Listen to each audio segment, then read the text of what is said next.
With that, we bring in CBS Sports NBA analyst John Gonzalez. And John, there was a point there in the first half, towards the end of the second quarter, where it was an 11-point game for LA. Rockets trying to make it a 9-point game. Then they had back-to-back threes. LeBron hits one of them. And you think, okay, this is where the game is lost for the Rockets. What did you see out of LA, but specifically about the oldest man on the floor looking like the youngest out there? Yeah, we were talking about it before we got on air. I mean, there was a point in the second half where everybody looked like they were just exhausted because the Lakers were playing pretty good defense and the Rockets were trying to get shots off and couldn't get anything to fall tonight. And everybody looked like they were completely spent. And then there's LeBron zipping up and down the floor, full speed, full steam. And I think, he goes for 28 points tonight, not very efficient. He took 25 shots to do it, but he limited his turnovers. And my whole thing is he played 37 minutes tonight, Chris. This guy at 41 years old is a huge reason, the primary reason why the Lakers, who were without Luka Doncic for this entire series and who were without Austin Reeves for all but 2 games, are moving on, and they're out of the first round for the first time in 3 seasons. They didn't make it out of the first round last year or the year before, and I didn't expect them to make it out this year because when they're so top heavy with those 3 guys and 2 of them not being there from most of the series, it's just remarkable what LeBron has done. And so full marks to the Lakers, and also especially after going up 3-0, then losing these last 2 games. You got to get back on a plane, you go to Houston. Things could get a little dicey. All of a sudden, maybe there's a game 7, and LeBron said, nope, we're not doing that. We're going to OKC. Yeah, and that's why he is one of the best of all time. Also, shout out to Rui Hachimura. He was somebody else who also stepped up. Austin Reeves with 15, 7-14 shooting.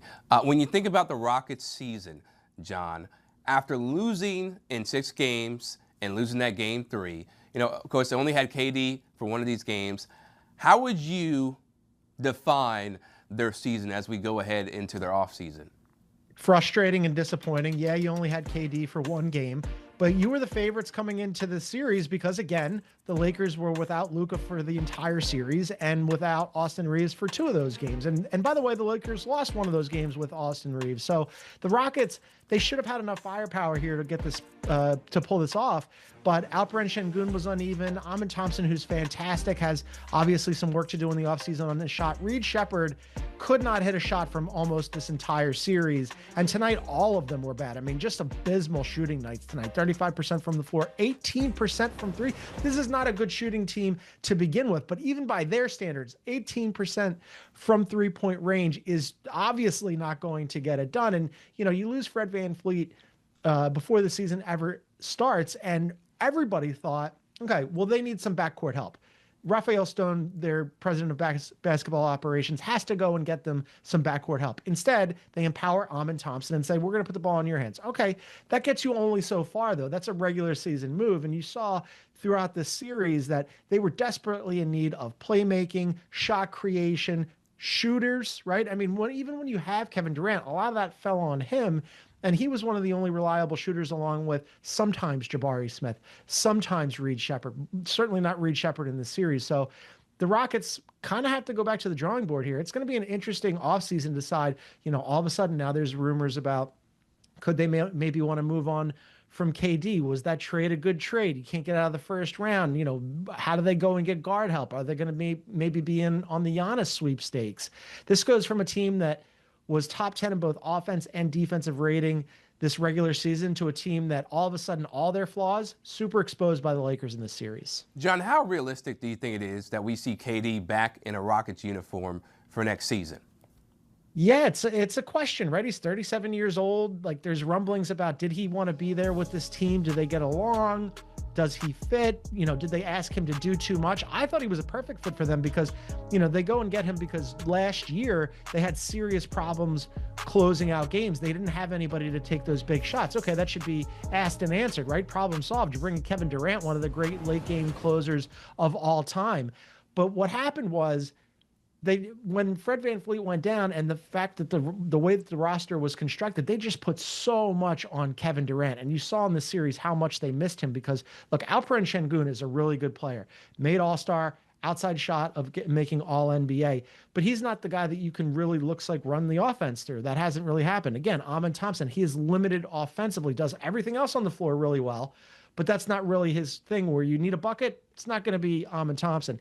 Reed Shepherd, I think I might be the last guy on Reed Shepherd Island, and I think I might be departing because I really thought that Reed Shepherd could step up, but he did not in this postseason. I mean, he just could not get a shot to fall. And when you're a small guard like that and guys are hunting you on defense, you absolutely have to be a knockdown shooter, and he has not been. Maybe that was just a streaky thing, but it's something to think about. And then Jabari Smith is just, he's a nice piece, but he's not somebody to build your team around. So, if Kevin Durant decides and he looks around and goes, these guys aren't the guys, maybe it's time for him to go yet again. We've seen his propensity to pick up and move on. So it could be another time for Kevin Durant to say, it's been real.